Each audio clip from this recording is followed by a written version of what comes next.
Çevrim içi özgürlük buluşmalarından herkese merhaba. Bu akşam çok değerli bir konuğum var. Derneğimizin genel sekreteri Sayın İsrafil Özkan. İsrafil hoş geldin. Nasılsın? Merhabalar Nurettin, teşekkürler. Sağ ol. Sen nasılsın? Nasıl gidiyor?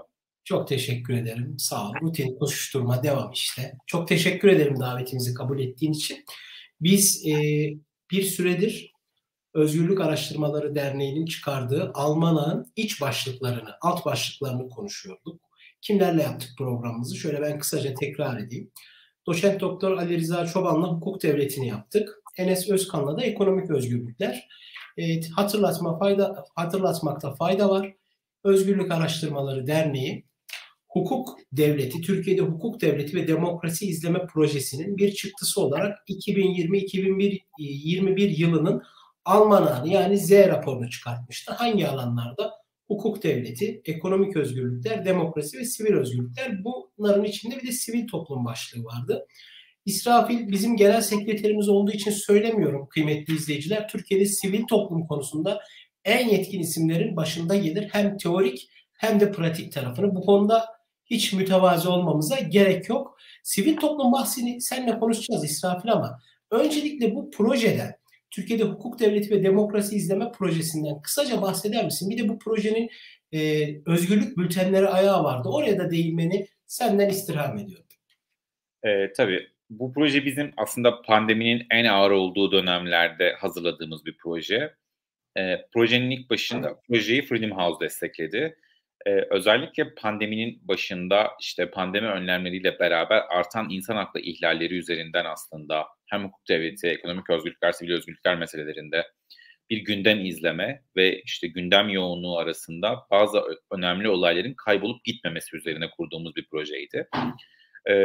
Freedom House'un da desteğiyle biz de, öncelikle, eee, bu az önce saydığım hukuk devleti, sivil özgürlükler, ekonomik özgürlükler alanlarında, izlemeler yapmaya başladık. Bu izlemelerin ve bunları 2 haftalık bültenler hâlinde Türkçe ve İngilizce olarak yayınlamaya başladık. Bu bültenlerin aslında en, önemli amacı, pandeminin, yoğunluğunda, işte, halk sağlığı gerekçesiyle düzenli olarak yeni önlemler, yeni kısıtlamalar gelirken yaşanan insan hakları ihlallerinin, halk sağlığı krizine açıkçası kurban verilmesinin önlenmesi ve bu konularda farkındalığın artırılmasıydı. Türkiye gündeminde, işte, 2 hafta uzun bir süre ama bir gün içerisinde dahi belki de bazen onlarca olay yaşanırken bazı önemli olayların silinip gitmesini engellemek istedik. Yaşanan ihlalleri tekrar gün yüzüne çıkarmak istedik ve gündemde tutmak istedik. Bu amaçlarla başladık ve bu 3 alanda, 3 değerli hocamız tarafından bültenler 2 haftada bir yayınlanarak, hazırlanarak yayınlandı. Ardından, bültenlerimizin adı Özgürlük Bülteni, Özgürlük Gündemi ya da Freedom Observer İngilizcesiyle de bu 2 dilde birden yayınladık. 2. dilde yayınlamamızın en önemli sebebi ise özgürlük araştırmalarının, uluslararası alanda, birçok partnerimiz var ve Türkiye'yi yakından takip eden birçok uluslararası gözlemciyle de yakın ilişki içerisindeyiz. Bunların arasında Avrupa Konseyi var, Birleşmiş Milletler'den temsilciler var ve Avrupa Parlamentosu'ndan Orta Doğu ve Türkiye çalışan birçok milletvekili var. Bu insanlara da, gündemin en önemli başlıklarını, rahat rahat iletebilmek için onlarla oluşturduğumuz mail grupları üzerinden düzenli olarak bültenleri onlarla da paylaşmak için bu bültenleri hazırladık. Birazdan detaylarına gireceğiz zaten ama bu bültenler, işte 2021 yılında başladı, ama, 2020 yılında başladı, çok özür diliyorum. 2020 yılında başladı. 2021 yılına geldiğimizde ise tam aralık ayında, Türkiye'deki yeni STK yasası adını verdiğimiz 7.262 sayılı kitle imha silahlarının önlenmesi, yayılmasının önlenmesi ve terörizme finansmanının, önlenmesine ilişkin kanun geçer geçmez, tekrar önceliklerimizi bir daha gözden geçirerek az önce saydığım 3 alanın arasına sivil toplumu da ekledik ve bu kanunun, yeni STK yasası diye kısaltıyoruz biz bu kanunu. Bu kanunun sivil toplum alanına getirdiği değişiklikler, yaptığı belki, eee, işte, yaptığı tacizler diyelim, getirdiği yeni düzenlemeler, olumsuzluklar bize nelere mal oluyor, sivil toplum alanına nelere mal oluyoru hesaba katarak onları da gündeme almak için bültene 4'üncü bir başlık ekledik. Bültenlerin böylece ilk 15-16 sayısında sivil toplum kısmı yokken ya da çok az değinilirken, 15-16. sayıdan sonra ise, sivil toplum konusu kendine ait bir başlık olarak, yazılmaya başlandı. Nacizane, onun da yazarı benim. Evet, İsrafil çok teşekkür ederim. Bir şey soracağım. Bu spesifik bir soru. Sonra sivil toplum bahsine geçeceğiz ama Türkiye'de hukuk devleti ve demokrasi bu izleme projesi devam edecek değil mi ondan sonra da? Evet, evet. Şimdi şu %99 ihtimalle devam edecek diyelim. %1 ihtimal gibi küçük bir şey koyalım ama o da yine tabii ki fon başvurusu yaptık. Projemizin geleceğini bekliyoruz. Şu ana kadarki ön görüşmelerinizin hepsi olumlu geçti. O yüzden olumsuz herhangi bir şey düşünmek istememekle beraber %1'lik bir şey koyalım. Eğer herhangi bir sorun olmazsa eylül ayı itibariyle bültenler yeniden yayınlanmaya başlanacak. İnşallah diyelim. Ben hemen bir soru soracağım. Bu fon demişken, sivil toplum konuşurken bu fon tartışmalarına değinmemek de olmaz. Oraya değineceğim ama sivil toplum bu 7262'li yasaya da değineceğim ama öncesinde şöyle bir teknik bir soru sormak istiyorum. Bu yasadan önce Türkiye'de sivil toplumda faaliyet yapan derneklerin karşılaştığı zorluklar neydi? Hani bu yasadan bağımsız. Şöyle sivil toplumun bir panoramasını izleyicilerimize sunabilir misin? Çok kısa, sonra yasaya değinelim. Aslında her zaman söylediğimiz bir şey var. Türkiye'de iyi niyetli yöneticilerin olması halinde ve bu yöneticilerin idareye bırakılan takdir yetkisini dar anlamda yorumlasalar ve sivil toplum kuruluşlarını sürekli olarak hedef göstermekten vazgeçseler, aslında mevcut yasalarla, mevcut hukuki düzenlemelerle Türkiye sivil toplumu gayet özgür bir şekilde çalışabilir. Bizim bu biraz sonra bahsedeceğimiz yasadan önce de aslında en büyük sorunumuz hukuki düzenlemeler değil, hukuki düzenlemeleri uygulayan devlet görevlilerinin, devlet erkanının kendilerine tanınan, kanunlarda kendilerine tanınan yetkilerini her zaman geniş geniş yorumlayarak özgürlükler aleyhine, haklar aleyhine düzenlemeler getirmesi. Bir de tabii son yıllarında etkisiyle hukuk devleti mekanizmasının ortadan kalkmasından kaynaklı, hukuk devleti ilkesinin ortadan kalkmasından kaynaklı bildirim gibi yükümlülüklerin bildirim olarak anlaşılmayıp izin şeklinde dönüştürüldüğü, yani idarenin yine aynı şekilde kendine verilen her türlü takdir yetkisinin geniş geniş yorumlayarak vatandaşı, sivil toplumu sıkıştırmasından ibaret bir sorunumuz vardı bizim aslında. Türkiye'de hiçbir zaman, yine değineceğim aslında, hiçbir zaman demek doğru değil ama %90'ında bizim sorunumuz zaten kanunlar olmadı hiçbir zaman. Bunun tamamında bizzat İçişleri Bakanı tarafından, işte Cumhurbaşkanlığı tarafından, bazen Adalet Bakanlığı tarafından ve en önemlisi de belki biri de işte yandaş medya tarafından düzenli olarak sivil toplumun işte fon muhabbeti üzerinden, Batı ajanlığı üzerinden, bölücülük üzerinden, işte Ermeni lobisi üzerinden vesaire bütün bu yani Türkiye'de sivil toplumun yapmaya çalıştığı özgürlük ve demokrasi savunusu dışındaki bütün cephelerden sivil toplumu sıkıştırmak, sürekli olarak sivil toplumu bir taciz etmek, köşeye sıkıştırmak. Türkiye'de sanırım bu kanundan önce de en büyük sorun buydu. Bu kanun geldi. Bu kanun yine bir şekilde tabii ki çeşitli şekillerde bir araç olarak kullanılıyor. Tacizi artırmak için, ya baskıyı artırmak için, otosansürü artırmak için, sansürü artırmak için. Ama bu kanunla bileyken bile hala bizim en büyük sorunumuz otoriterleşme, hukuk devleti eksikliği, toplanma ve örgütlenme hakkı ve dolaylı olarak da ifade özgürlüğünde yaşanan ihlaller aslında. Sivil toplumun özel olarak bir hukuki düzenlemeden kaynaklı bir sorun yaşadığını söylemek güç. Tabii ki bir iki tane konu var. Onu birazdan geldikten sonra konuşalım. Çok teşekkür ederim. Aslında çok doğru bir noktaya temas ettim. Ben de zaman zaman düşünürken geçenlerde şöyle bir şey yazmıştım. Türkiye'de çoğu zaman biz sağduyuyu, yöneticilerin sağduyusu, itidali ya da makullüğünü hukuk devleti zannediyoruz. Yani maalesef Türkiye'de böyle bir karışıklık var. Hani sağduyu diye zannettiğimiz şey işte o yöneticinin o sağduyusu kaybolduğunda hukuk devletine aslında yasal düzenlemelere, hukukiliğe ne kadar çok ihtiyacımız olduğu da anlaşılıyor. Zaten geçen Ali Rıza Hoca ile de yaptığımız yayında kendisi artık bir kanun devleti bile olma iddiamızın aşındığından, içinin boşaldığından bahsetti. Şimdi ben bu 7262 sayılı yasanın sivil toplumda yol açtığı tahribatları özetlemeni isteyeceğim. Ama bir de benim böyle sorun içinde sorularım meşhurdur. Aklıma şey geldi. Ben az çok senin ne düşündüğünü tahmin edebiliyorum. Daha önce de bir yayın yapmıştık. Onlara tekrar değinmeni istirham edeceğim ama bir de sen bu yasa çıkmadan, kanunlaşmadan önce farklı sivil toplum kuruluşlarıyla da fikir teatisinde bulundum, temasa geçtim. Bunların bir kısmı sağ düşünceye yakın sivil toplum kuruluşları, STK'lardı. Ya bir de onlarla isim vermeden onlarla görüşmenin detaylarından da bir kuble bir şey burada izleyicilerimize sunarsan hani onlar nasıl bakıyor meseleye çok daha güzel olur diye düşünüyorum. Buyur söz sende. Tabii ki, çok teşekkürler. Şimdi bu kanun 2021 yılının ilk gününde, hatta 2020'nin son gününde kanunlaştı. Şöyle aslında bu kanunun çıkma mantığı şuydu: OECD'nin mali eylem mali eylem gücü adı altında bir alt komisyonu var ve bu komisyonun üyelerinin şöyle bir sorumluluğu var. Komisyon diyor ki ülkelerinizde, bütün üye ülkelerde diyor, kara para aklamak iki şekilde gerçekleşiyor yoğun olarak diyor. Bir, siyasilerin servetleri üzerinden gerçekleşiyor diyor. İki de sivil toplum kuruluşları üzerinden gerçekleşiyor. Dolayısıyla işte siz özel sektördeki para akışını kontrol ediyorsunuz. Bu tarz yerlerden işte para aklama mekanizmalarını engelliyorsunuz ama siyasilerin servetleri üzerinden ve sivil toplum kuruluşlarının aldıkları fonlar üzerinden para aklama hala dünyada ciddi bir sorun. Dolayısıyla bütün üye devletlere sesleniyoruz biz dediler. Eğer kara para aklama konusunda niyetiniz ciddi ise, yani işte uluslararası kurduğumuz kriterlere uygun bir şekilde yeni düzenlemeler yapmanızı tavsiye ediyoruz. Ve bu düzenlemeler içerisinde de dedi, bir, siyasilerin edindikleri serveti nasıl edindiklerine ilişkin izleme mekanizmaları kurmanızı istiyoruz dediler. İki de sivil toplum kuruluşlarının aldıkları fonları ve bunları nasıl harcadıklarına ilişkin izleme ve denetleme mekanizmaları kurmanızı istiyoruz dediler.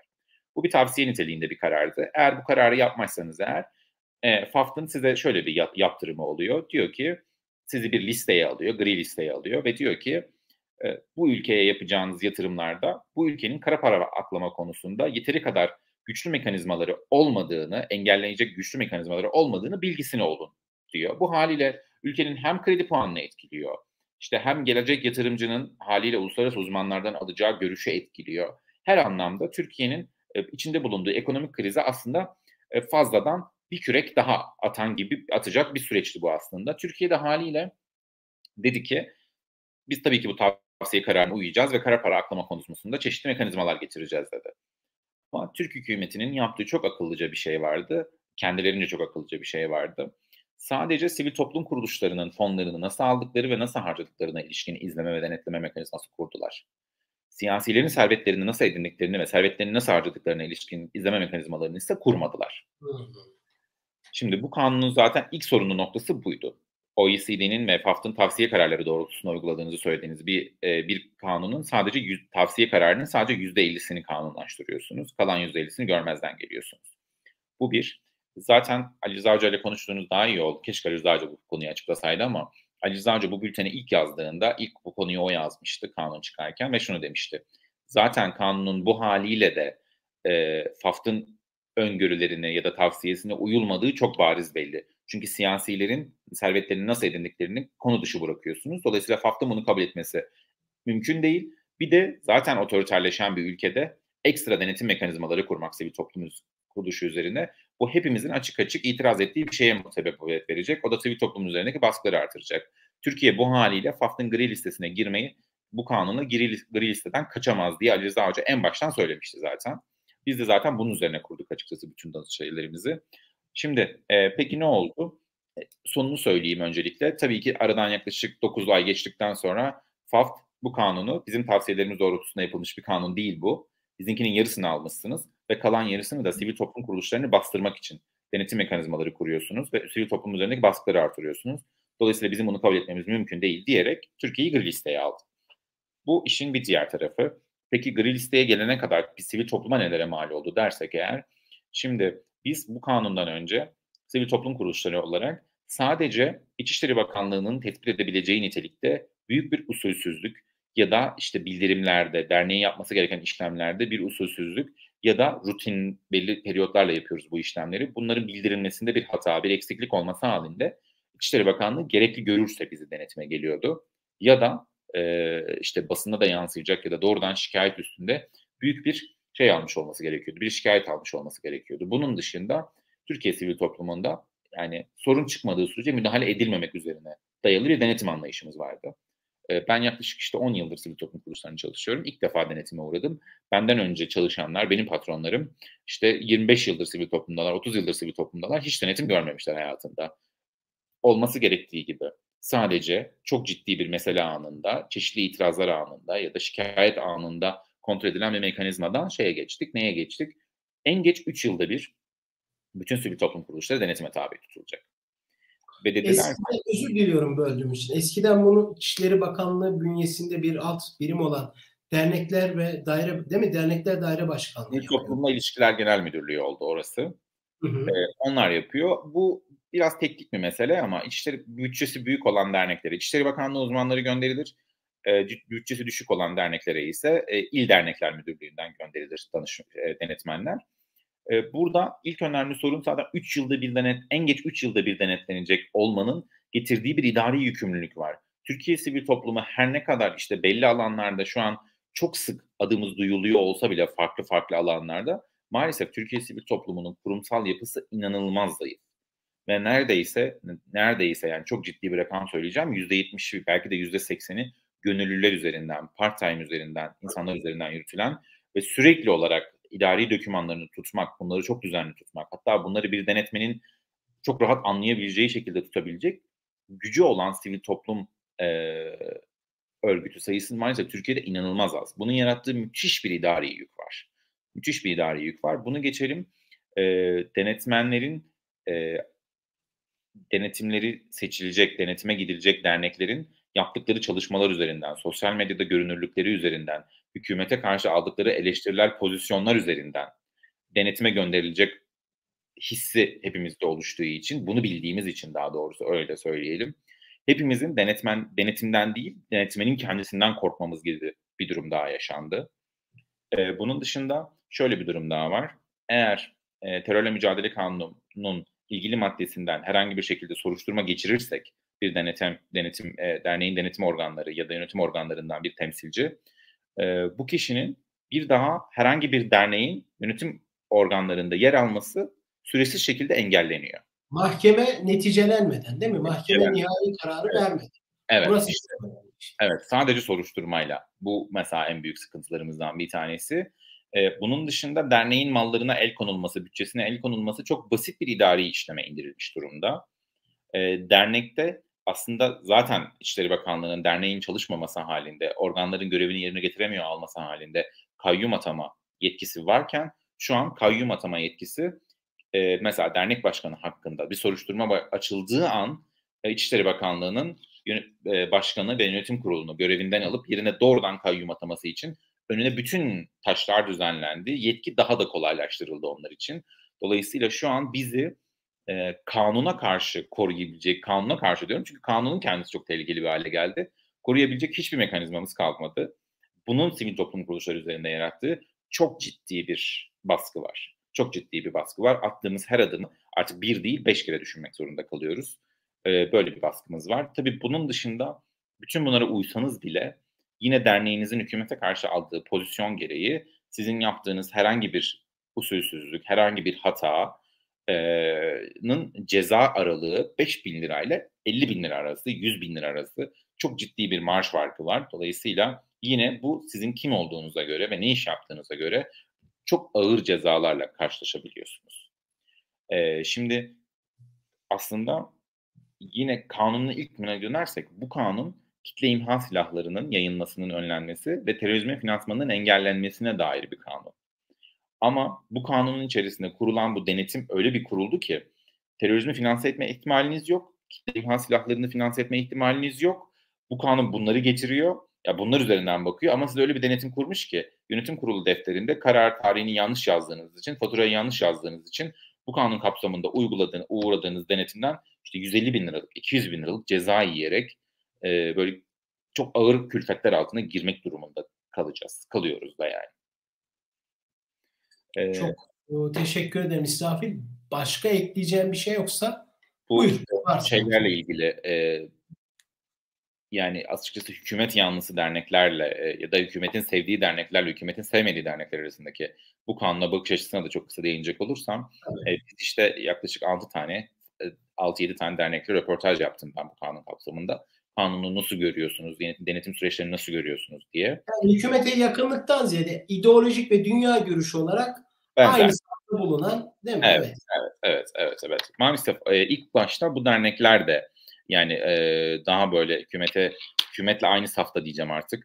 Dernekler de kanun konusunda çok endişeliydi. Çünkü kanun, aynı zamanda, yurt dışına yardım yapan, yurt dışından yardım alan değil ama yurt dışına yardım yapan ve yatırım yapan derneklerin de çok sıkı denetleneceğini, düzenleneceğini ve usulsüzlükleri anında yine, işte, çeşitli cezalara tabi olacağını düzenliyor bu kanun ama bu şimdi yurt dışına tabii ki tutup Türkiye'de kadın örgütleri, işte, bizimki gibi düşünce kuruluşları, LGBT dernekleri vesaire yurt dışına yardım yapacak dernekler değil. Bu dernekler zaten, yurt dışından aldıkları fonlarla anca ayakta durabiliyorlar. Dolayısıyla yurt dışına kimler yardım yapıyor? Yurt dışına genelde, İslami örgütler yurt dışına yardım yapıyor. Afganistan'a, Pakistan'a, Afrika ülkelerine yardım yapan çok ciddi, çok büyük dernekler var.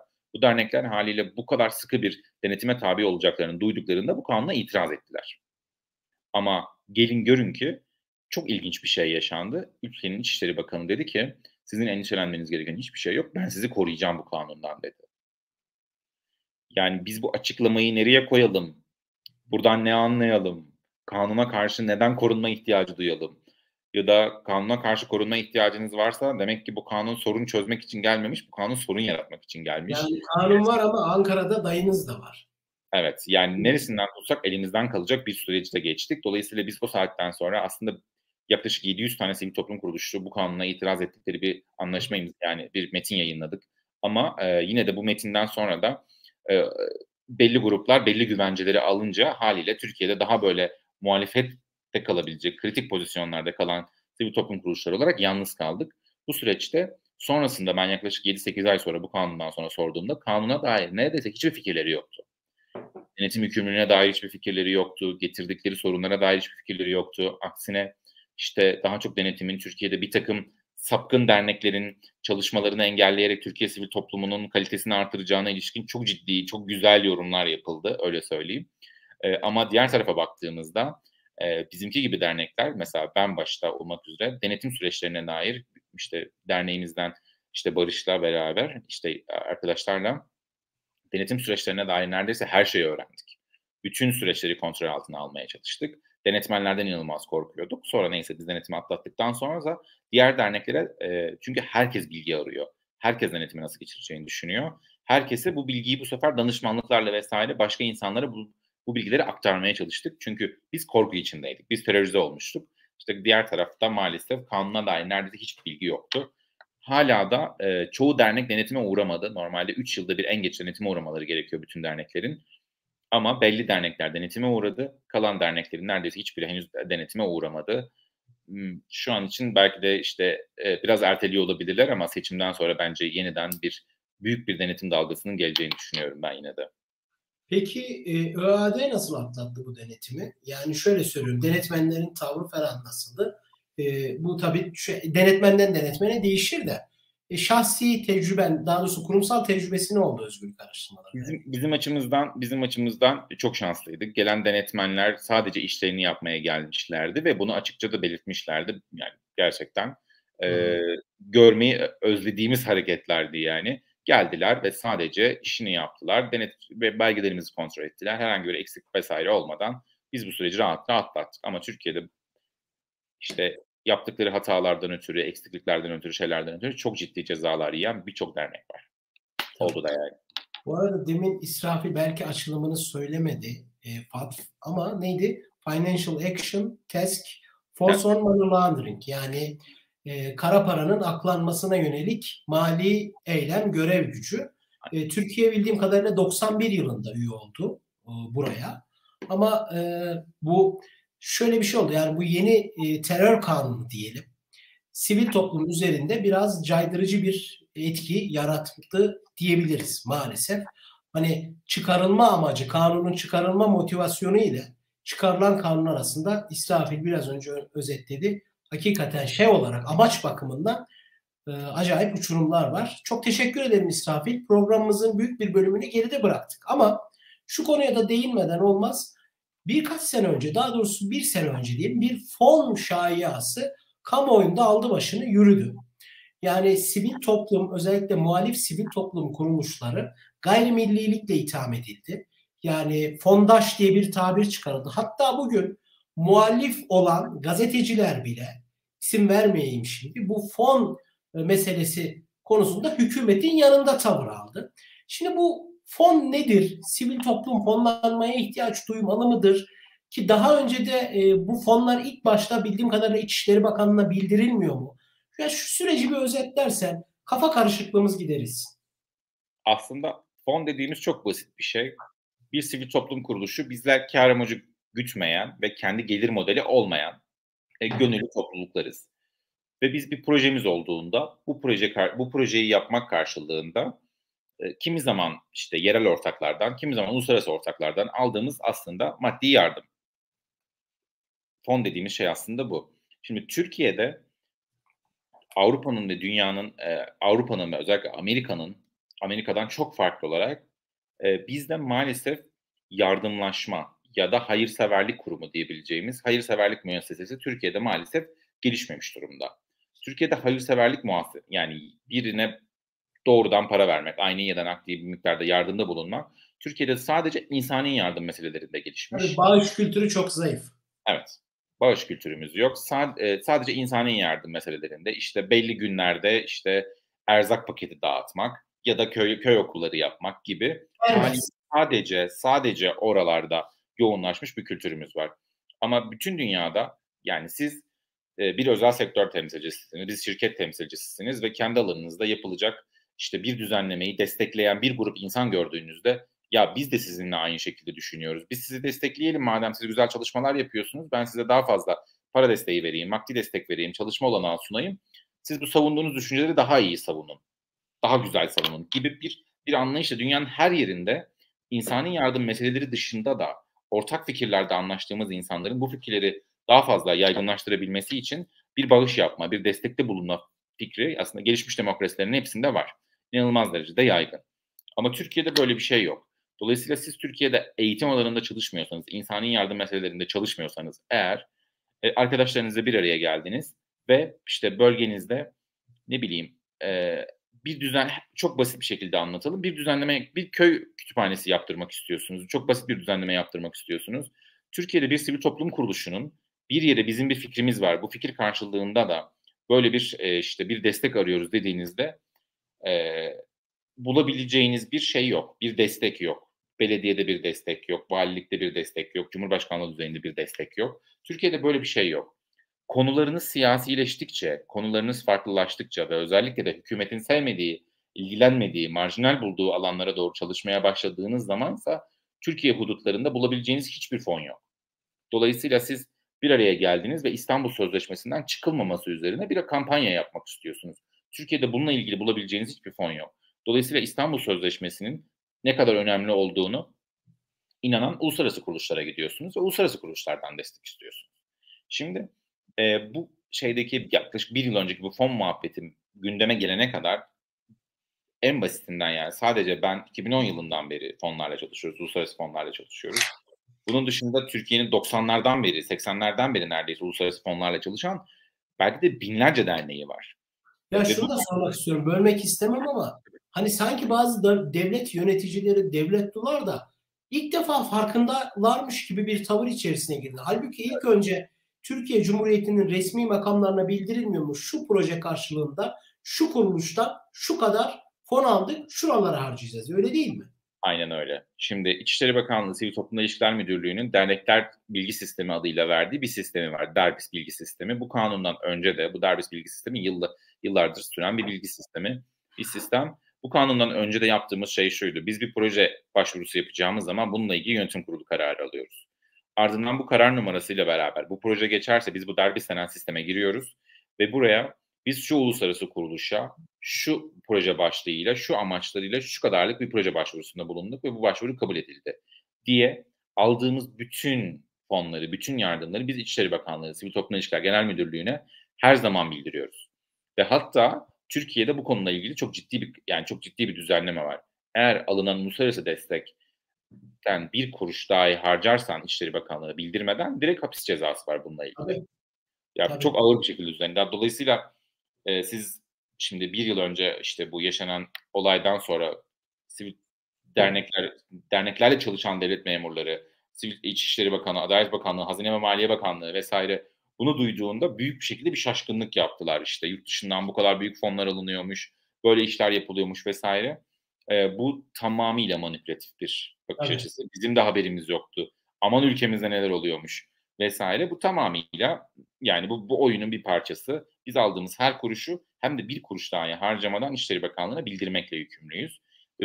Bunun dışında bizim zaten yıl sonunda hazırladığımız dernek beyannameleri var. Bütün bu şeyleriyle beraber yine tekrar kontrole gönderiyoruz. Hem Sosyal Sigortalar Kurumu'na kontrole gönderiyoruz, hem İçişleri Bakanlığı'na kontrole gönderiyoruz vesaire. Bizim zaten kontrol edilmememiz ya da işte birileri bizi saldım çayıra Mevlam kayıra gibi bir şeyle yaratmaya çalıştılar, olay yaratmaya çalıştılar ama bu tamamıyla manipülatif bir şekilde kamuoyunda buldukları hazır desteği biraz daha gütmek için yaptıkları planlı bir oyundu. Şimdi fon muhabbeti geldikten sonra peki neler oldu derseniz açıkçası hükümet sanki hiç farkında olmadığı bir şey yapıyormuşuz, gizli bir şey yapıyormuşuzcasına bizim web sitelerimize girip web sitelerimizde açık açık yayınladığımız partnerlerimizin listesini alıp sonra bizi bu partnerlerle birlikte çalışmak ve ajanlık yapmakla suçlayan gazetelerin haberleri üzerinden ve derneklere bir denetim yağmuruna tutmaya başladı. Tabii yine burada çok seçici davrandı. Kendisini en çok eleştirdiğini düşündüğü, başını en çok ağrıttığını düşündüğü derneklere 7262 sayılı kanun kapsamında getirdiği yeni ve daha düzenli, daha sert dernek denetleme sistemi ile beraber doğrudan bildiğin yani bir taciz aracı olarak doğrudan bu denetmenleri gönderdi. Bu denetmenler de özel olarak gönderilmesinin sebebi 10 tane kuruma özel olarak gönderildi. Bunların bir kısmı ikinci kez denetime tabi tutuldu. Hatta aynı yıl içerisinde. Normalde 3 yıl içerisinde bir kere denetime tabi tutulmamız gerekirken aynı yıl içerisinde 2 kez denetime tabi tutuldu. Bu derneklere denetmenler gönderildi. Bu denetmenler özenli bir şekilde bu insanları denetlediler. Ve birkaç işte belki ne olduğunu açıklamadılar ama bir takım usulsüzlükler bulunduklarını söylediler. Bir takım eksiklikler bulunduklarını söylediler. Ama hiçbir şekilde terörle ilişkilendirmediler. Terörle ilişkilendiremediler bu çalışmaları. Ya da ne bileyim işte terörizmin finansmanı, kitle imha silahlarının finansmanı. Bu tarz alanların hiçbiriyle ilişkilendirilmedi. Hiçbir şekilde terör yok. Sadece belli bir takım idari usulsüzlükler bulunduklarını söylediler. Ve çok ilginç bir şey oldu. Çok ilginç bir şey oldu. İçişleri Bakanlığı Sivil Toplum İlişkiler Genel Müdürlüğü sayfasından bu denetime tabi tutulan derneklerin adı açık açık yazıldı. Bu insanlar, bu kurumlar bu kanun kapsamında denetlendiler ve bir takım açıklıklar bulundu, idari usulsüzlükler bulundu ve açıklama şöyle diyor: ne hikmettir ki bunların hepsi de şu kurumdan fon almaktadırlar. Yani bu açıklamanın Sivil Toplum İlişkiler Müdürlüğü zaten bizim nereden fon aldığımızı biliyordu. Bu açıklamayı yapmaktaki şeyi anlayamadık. Zaten bu açıklamayı yapıyor ama yani sonrasında şey diyor, İçişleri Bakanlığı'na soruşturma başlatması için işte talepte bulunacağız diyor. Peki bulunun, neden bunu açıkça yazıyorsunuz? Neden bunu bir metin halinde yayınlıyorsunuz gibi tamamıyla az önce konuşmanın en başında söylediğim şey tamamıyla hedef göstermek, tamamıyla toplumda işte bu çeşitli şekillerde oluşmuş yanlış önyargıları manipülatif bir şekilde kullanmak üzerine hazırlanmış bir şeydi açıkçası. Bu fon muhabbeti de buradan geldi. Ama Yani, buyur. Türkiye'de sivil toplumun aldığı bütün fonlar bu kanundan önce de senelerdir İçişleri Bakanlığı'nın dahilindedir. Biz bu fonlardan bir kuruş harcamadan İçişleri Bakanlığı'na bildirmekle yükümlüyüz ve bildiriyoruz. Bunun dışında da yine aynı şekilde belki de Türkiye'deki sivil toplum vergisini ödemekle Türkiye'nin vergi konusunda ne sorunlar yaşadığını biliyoruz. Türkiye sivil toplumu belki de vergi ödeme konusunda en hassas alanlardan bir tanesi. Bizden aldıkları düzenli vergiler kadar belki de hiç kimse bu kadar vergi ödemiyordur. Bunu da çok iddialı bir şekilde söyleyeyim. Dolayısıyla aldığı parasını biliyorsun, nereye harcadığını biliyorsun, vergisini ödediğini biliyorsun, zaten bu ülke için çalıştığını biliyorsun. Ama sırf muhalif bir pozisyonda diye sürekli olarak baskılıyorsun. Tam olarak Ya fon ve ulufeyi karıştırmamak lazım. Yani ulufe almak için yaşamı boyunca kapı kulluğu yapacak tinette olanlar fonu da öyle bir şey zannediyor. Sen bir Alman kuruluşundan fon aldığın zaman sanki Alman devletinin çıkarlarını kamusal alanda dile getiriyormuşsun gibi algılanıyor. Halbuki böyle bir şey değil. Ulufe ya da çok fazla neyse detaya girmeyeyim. Ulufe sadakatin bir mükafatıdır. Fonsa liyakatin bir gereğidir diyerek bu tartışmayı bitirelim. İsrafil, çok teşekkür ederim. Çok keyifli bir yayın oldu benim için. Hem Almanağın sivil toplum boyutunu seninle konuşmuş olduk. Oranın müellifi, yazarı sendin. Hem de Özgürlük Araştırmaları Derneği'nin hali hazırda devam eden bir projesiyle alakalı çok güzel detaylar verdi. Ben izleyicilerimize de çok teşekkür etmek istiyorum yayınımızı izledikleri için. Özgürlük Araştırmaları Derneği'nin YouTube kanalına ve sosyal medya hesaplarına abone olurlarsa, takip ederlerse çok memnun oluruz. Herkese kolay gelsin diyorum. Selamlar, hoşça kalın. Hoşça kalın. Görüşmek üzere.